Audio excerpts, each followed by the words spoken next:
everyone, welcome to Movement and Me, an initiative that is designed for budding artists across the world who wish to pursue their career in art.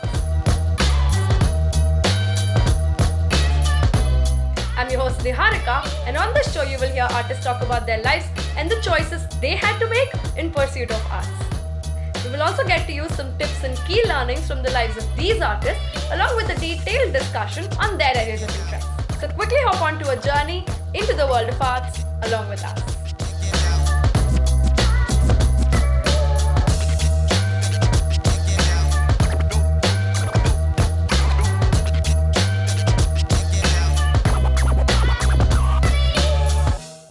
On that note, I have a question for you, which I have been wanting to ask because it is something that has got me curious, and I also attended one of your interviews based on that as well. So, you recently also published a book of your own. But before we talk about the book, I want to know what got you into writing in the first place. I've known you as a performer, as a dancer, and a choreographer as well. I performed one of your pieces at SNU too.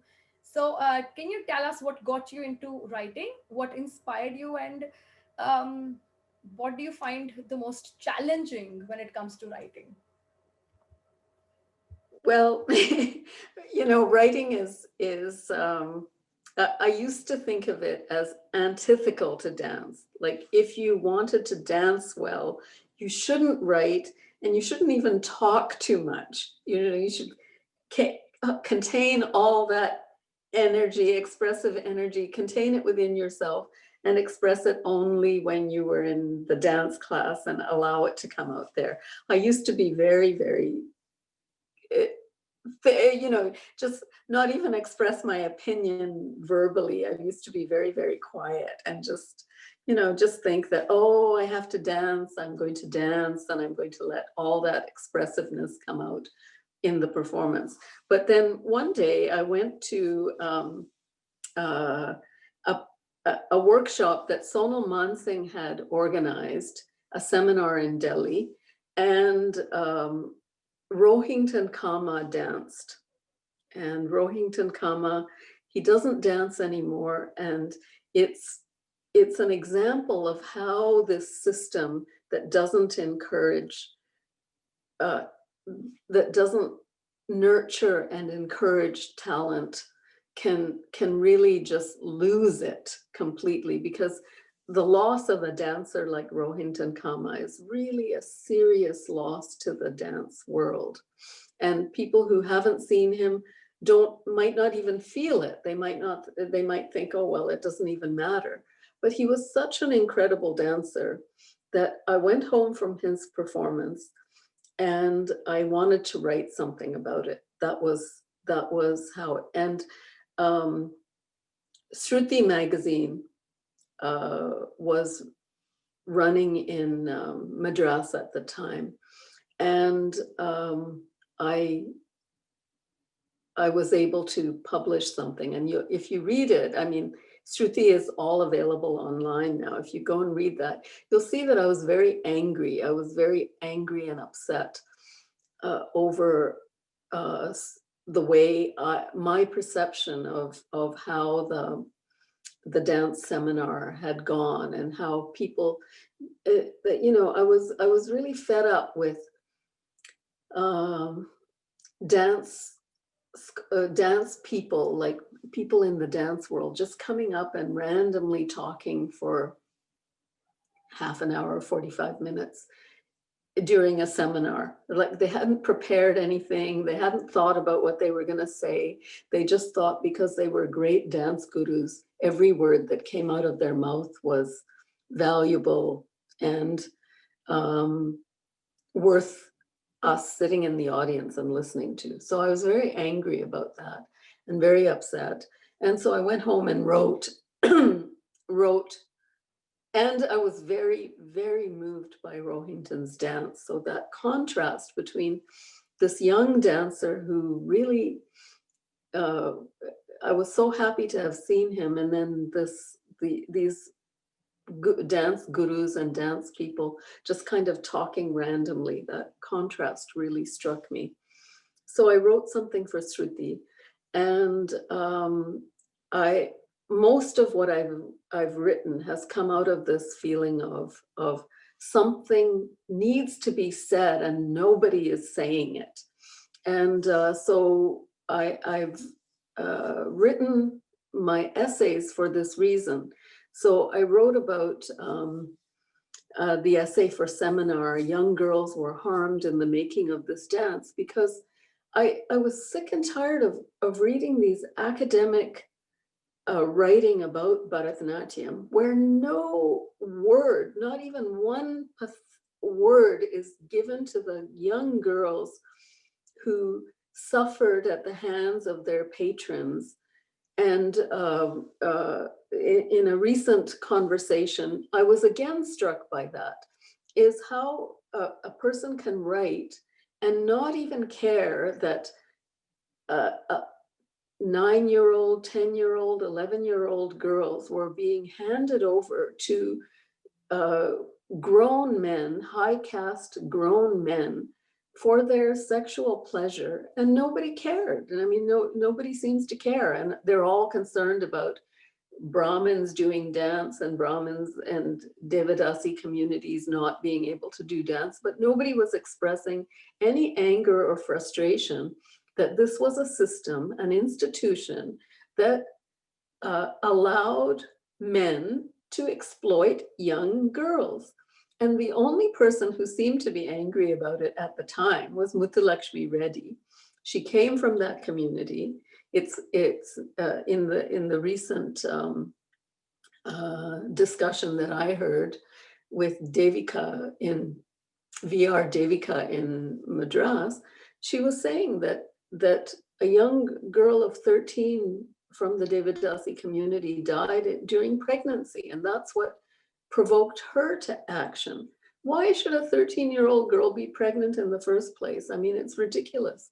And just the way we got rid of the institution of child marriage, we got rid of the institution of dedication of young girls, the abolition of the dedication, for this reason. It's not okay to exploit young girls, whether it's for an art form or whatever you say. And in that discussion, Amrit Srinivasan equated the dedication of young girls to arranged marriage. But we have a law that prevents young girls from being forced into an arranged marriage. And what we did at that time Muthulakshmi Reddy started in 1927. It wasn't made a law until 1947. It took her 20 years of fighting this system. And you know, it horrifies me. It horrifies me. People are so upset by the Me Too thing. Somebody groped a woman's breast in an elevator, and now it's a huge, big case. But why are you so concerned about this girl in the elevator, and you're not concerned about the young Devadasi girls who they came from low caste? They were exploited by high caste men, and it was a system that was a system of exploitation. And when it ended, it was a very good thing. And I think people need to say that out loud, and they need to say that loud and clear. Not, oh, but the art form, oh, but what about the women who liked it? Yeah, you know, Chinese foot binding, the women who did the Chinese foot binding were other women. And the women who do female genital mutilation, they're other women. Just because women do it doesn't mean that it's okay. And just because the Devadasi community did it and they were okay with it doesn't mean that it's okay in the greater scheme of things. So I got so upset at seeing one article after another about Bharatanatyam, where it was supposed to be Victorian morality, that put an end to the Devadasi system, or it was supposed to be this bourgeois mentality, the bourgeois mentality of women like Rukmini Devi, who was not bourgeois at all. She was the exact opposite of bourgeois. And same with Muthulakshmi Reddy. She was the exact opposite of, but this kind of American paternalistic attitude where they're going to come, they're going to look at an Indian system, not understand it, and then try to write about it from their own idea of what's feminist, what's bourgeois, what's so you'll see that all those articles, they don't point out the exploitation. They just talk about the art form as if it existed completely separate from this other practice, when in fact the two went hand in hand, including for Bala Saraswati, who was the last of those Devadasi families. She was she had a patron. Her daughter was born without any support from her patron. Her patron wasn't giving, when he died, he left her without, she wasn't even mentioned in his obituary. And those kinds of practices that are exploitative of women and girls should be condemned. You shouldn't just go around saying, oh, but, oh, but. And it really upset me. So I immediately set out to write something. So, you know, when you see something that, and nobody else is writing about it, nobody else is saying it, nobody else is putting it into words, I feel like I have to do it. And now I talk all the time, maybe because I don't dance anymore. No, I don't think that's the reason. I think now you've understood that they can go hand in hand. So you don't mind the performance and the talking point. Uh, you have raised some really interesting concerns and something worth thinking about as well. Because, but I must say here that you're absolutely right. There are these two different narratives that are going hand in hand at the same time, and one that completely ignores. Or I would say does not give a lot of consideration to these young girls who are put through the trauma of being exploited. But also on the other hand, there is immense amount of research available just for that bit. So it's just a matter of doing your due diligence and looking for the content so that you can get more awareness, learn more about it. Geeta ma'am has also written quite a bit about it. What I'm going to do is put all of the links in the description box for you to click, read through, and understand and get a little bit of information on. It's always important to have the knowledge, have the resources, and also know where your information is coming from so that you are more aware and much more clearer in your head in terms of what you're presenting and projecting as information. And please make sure that none of the information or messages or even content is misrepresented. All of the messages and information that is being handed over after having gone through it, either having lived through it or having done enough research. So please bear in mind that there is no such thing as a misrepresentation of information at this moment in this interview. Um, I want to really state that it's just very scary sometimes because nowadays everything is just put out of context Mm, on the internet, and I see this 1 hour message being now boiled down to just 1 minute, and mm, a piece of information being completely thrown out of context, which becomes very difficult for the person who's narrating it or even stating it to sort of say that this is not the context because it has been popularized and spread out like wildfire. yeah, It's just one of the sad realities of the internet community that we are living in today. Uh, yeah. but having said that, you've raised some really interesting concerns that for all of us to think about and look at. One thing that you do say, and this is a question I have because I have also been, hearing a lot about it, is that a lot of the Devadasis, according to these stories, would did not want the abolition.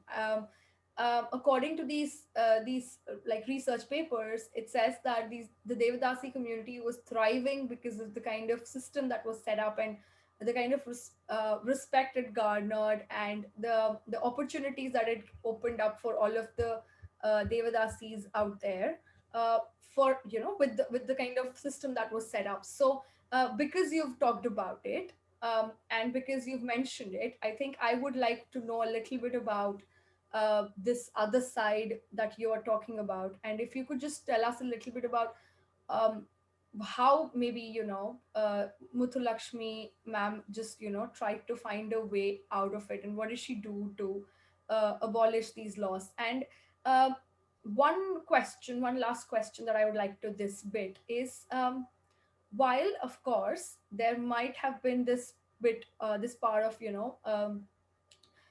for the lack of a better phrase, but I think this is what it is. A sexualization of the system and the process, and sexually exploiting these young girls. Um, how was the art form then taken from there to what Rukmini Devi made out of it? Like, what was the process of extraction, reimagining, and all of the re's that we keep hearing about when we look at Bharatanatyam? So, can you tell us a little bit about that as well at the end? Yeah. So Muthulakshmi Reddy came from the Devadasi community. So she was acting from within. And this is often misrepresented in the articles too. They often act as if somebody from the outside was trying to abolish the system. She was the daughter of a Devadasi woman and a Brahmin man who they couldn't get married because Devadasis weren't allowed to marry. So he lived together, but he was very involved in the life of his daughter. And he gave her the opportunities, he gave her all the opportunities when, at a time when this wasn't the norm and it wasn't imposed on him by the law. Nowadays, if your father has to take care of you, it's not his choice. And for a father of a Devadasi's child, it was not his obligation, it was his choice. He could choose whether he wanted to or not. Anyway, this Muthulakshmi's father not only encouraged her, but encouraged her way beyond the norm. She studied, she was the only girl when she went to high school. There were no other girls.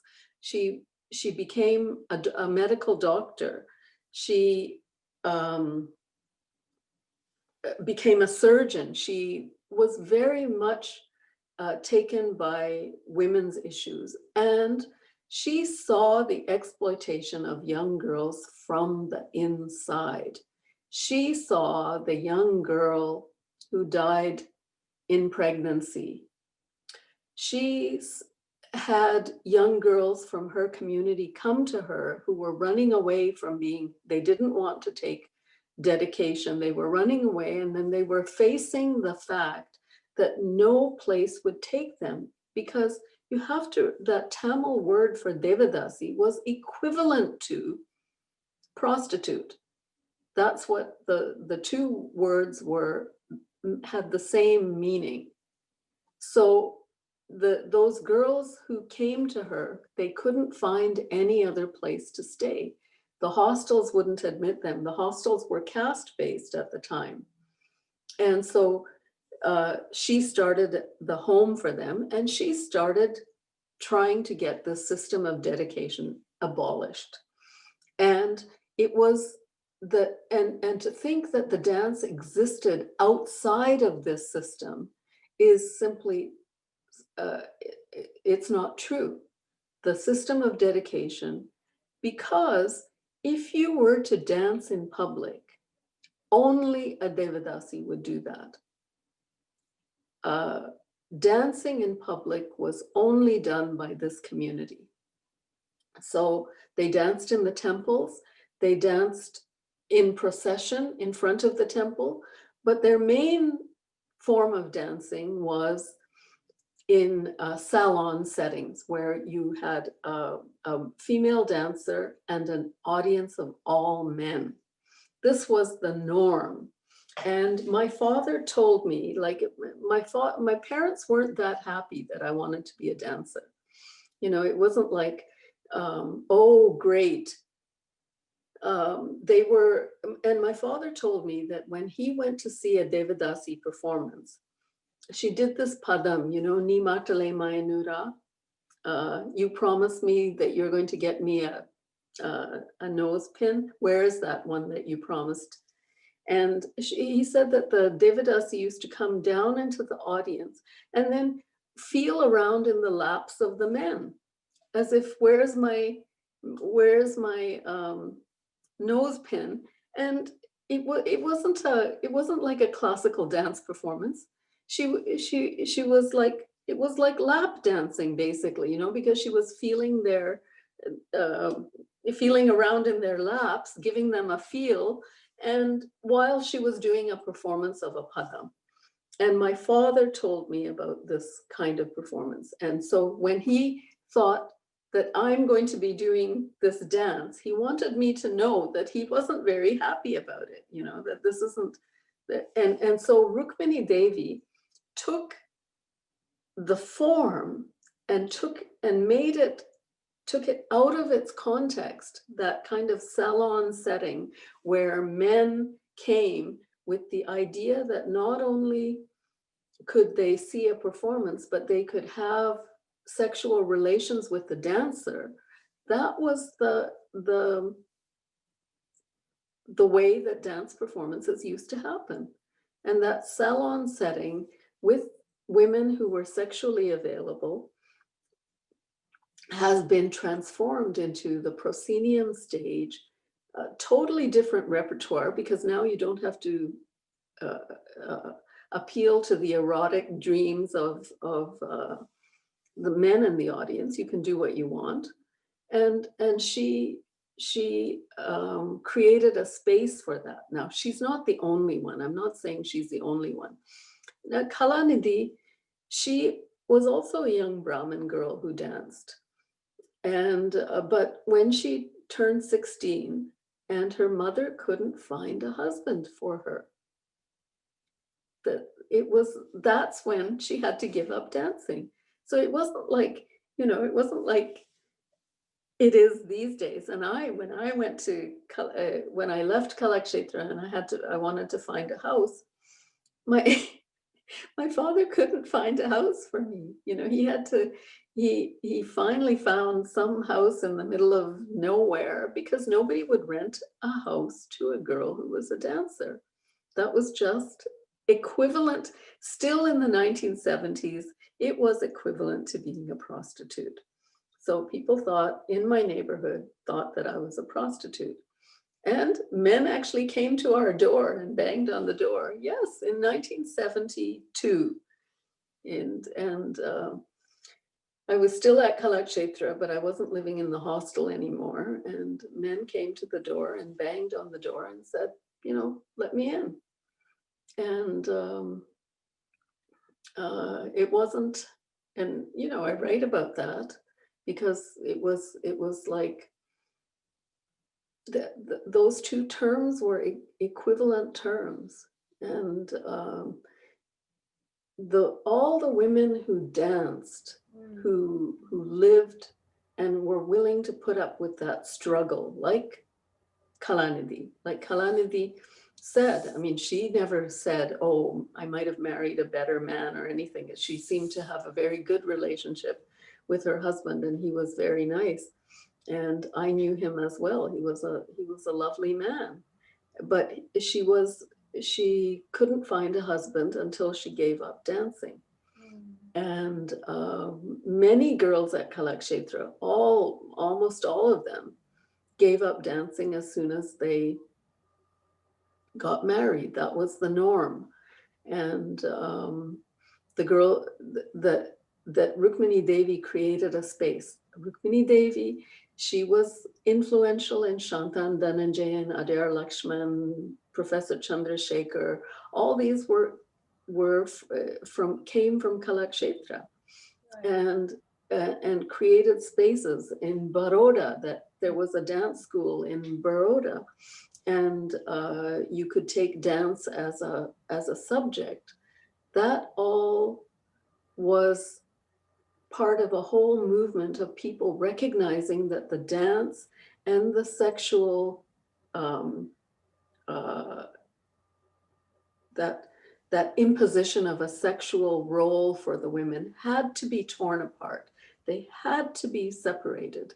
And I don't think anybody, I don't know any girl who wants to learn Bharatanatyam who says, yes, and I also want to be sexually available to men in the audience. I don't think there's anybody who wants to go back to that.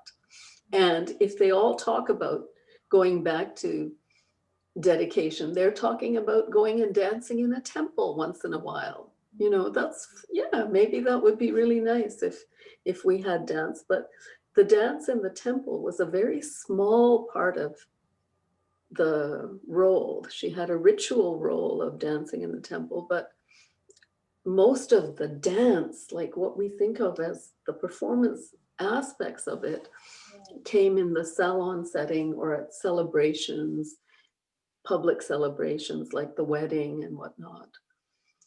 And, you know, I don't want to go back to that time. And I think it's the people who missed that in-between period when like when I was there and I couldn't find a house Right. because I was considered to be more or less a prostitute. Yep. Okay, that's a lot. I mean, it's one thing to hear stories about it, read papers about it, and another a completely different thing to hear someone's personal experience during that time, and just imagining yourself in their shoes and reliving the whole thing. Because when you're reading material, you're reading research papers, you're still detached to a certain degree from the realities of the situation. And there's always this analytical, critical lens that goes along with reading a paper. But when you humanize it, when you put it into the forefront and you say that this is a lived experience of someone who you know firsthand, I think the feeling and the experience and the thought that comes with it just shifts drastically into something else. I'm not sure how easy it was for you to talk about it, but I'm thankful for you to have mentioned it on. Well, you know, it's easy for me to talk about because I think it's very funny, but I think it would have been very different if my life depended on it. You know, there I was come from Canada. I could go back to Canada at any time. I was not bound by these strictures. I didn't want to have an arranged marriage with somebody from a good family or anything like that anyway. But I can imagine that if all this pressure is on you to have a marriage with a good family and all these things are really important and your life depends on it, it wouldn't be funny. But to me, it seemed hilarious at the time, you know, that this was so hilarious and I didn't really take it seriously. But um, uh, but if my life did depend on it, if I had to manage within that system, it would have been very, very difficult. It would have been very, very different. It would have been uh, also hard to sort of face these realities on an everyday basis. Yeah, yeah, exactly. Like you said, all the dancers, when they would get married, they would just give up on dance because I think it was Mhm. the easier route than to sort of Yeah. have an entire community of people to Mhm. continue to perform. So I'm glad that we are here where we are, where we are looking at dance as something that goes beyond sexual exploitation alone. And Mm. no matter what changes have happened in Bharatanatyam, I'm glad that it's now at a point where it's at the precipice of it turning into a profession per se, full-fledged profession. Although we are still struggling on that front as well, but Yes. just like any other struggle, I'm hoping that this also will somehow, find its way out. Um, Mhm. I do remember having read your paper on the transition from Sadir to Bharatanatyam. Mm. In a Why Dance, a symposium on multiple trajectories of Indian dance traditions, where you describe and you talk about how this transition happened and all of that. Thank you all for tuning into Movement and Me, an initiative that is designed for budding artists across the world. To continue receiving notifications on our latest episode, please subscribe to our YouTube channel Natya Mandalam or look us up on Apple Podcasts or Spotify for more information. I'm your host Niharika, and I'll see you all next week.